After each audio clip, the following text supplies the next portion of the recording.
CDS general Anil Chauhan के Singapore में दिए बयान से देश में सियासी भूचाल आ गया है। आज कांग्रेस नेता जयराम रमेश ने सिंगापुर में ऑपरेशन सिंदूर पर सीडीएस के बयान को गंभीर विषय बताया। साथ ही उन्होंने इस पर राजनीतिक चर्चा करने की भी मांग की है।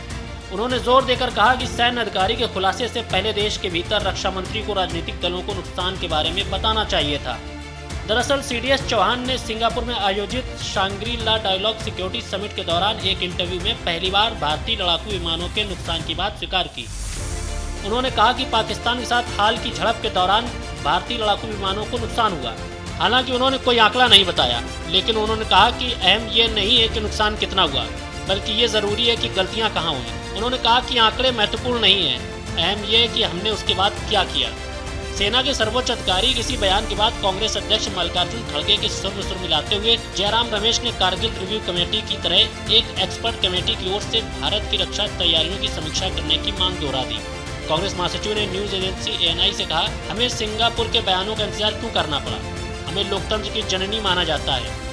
जनरल चौहान ने जो मुद्दे उठाए हैं वो अहम है और वो न सिर्फ सैन्य रणनीति पर बल्कि विदेश नीति, आर्थिक नीति और कूटनीतिक रणनीति पर भी असर डालते हैं। उन्होंने इस बात पर भी जोर दिया कि रक्षा मंत्री को ऑपरेशन सिंदूर के बाद आयोजित सर्वदलीय बैठकों के दौरान ये जानकारी देनी चाहिए थी। जयराम रमेश ने कहा कि यह बेहतर होता है कि जनरल चौहान ने जो कहा है उसे रक्षा मंत्री की अध्यक्षता में हुई 2 सर्वदलीय बैठकों में बताया जाता। जनरल चौहान की ओर से शेयर की गई जानकारी विपक्षी नेताओं के सामने रखी जानी चाहिए थी। साथ ही संसद का विशेष सत्र बुलाया जाना चाहिए था।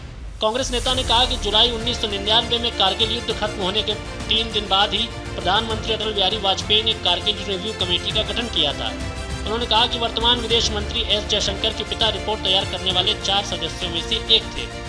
साथ ही कांग्रेस नेता ने कहा कि अगर कुछ सैन्य मामले हैं जिन्हें सिर्फ सेना ही सुलझा सकती है, लेकिन कुछ राजनीतिक मुद्दे भी हैं जिन्हें उठाया जाना चाहिए, जैसे चीन और पाकिस्तान के बीच बढ़ता गठजोड़। जयराम रमेश ने आगे कहा कि हमने सिर्फ इतना कहा था कि प्रधानमंत्री सर्वदलीय बैठक की अध्यक्षता करें और संसद का सत्र बुलाएं। सिंगापुर में जनरल चौहान की ओर से किए गए खुलासे हमारी मांग को और भी प्रासंगिक बनाते हैं। बता दें कि पहलगाम हमलों के बाद शुरू किए गए भारत के ऑपरेशन सिंदूर के दौरान पाकिस्तान ने दावा किया था कि उसने 6 भारतीय लड़ाकू विमानों को मार गिराया है। हालांकि भारत ने पहले इस दावे को खारिज कर दिया था। जनरल चौहान ने पाकिस्तान के इस दावे को सिरे से खारिज कर दिया कि उसने 4 राफेल समेत 6 भारतीय विमानों को मार गिराया। साथ ही उसे बिल्कुल गलत बताया।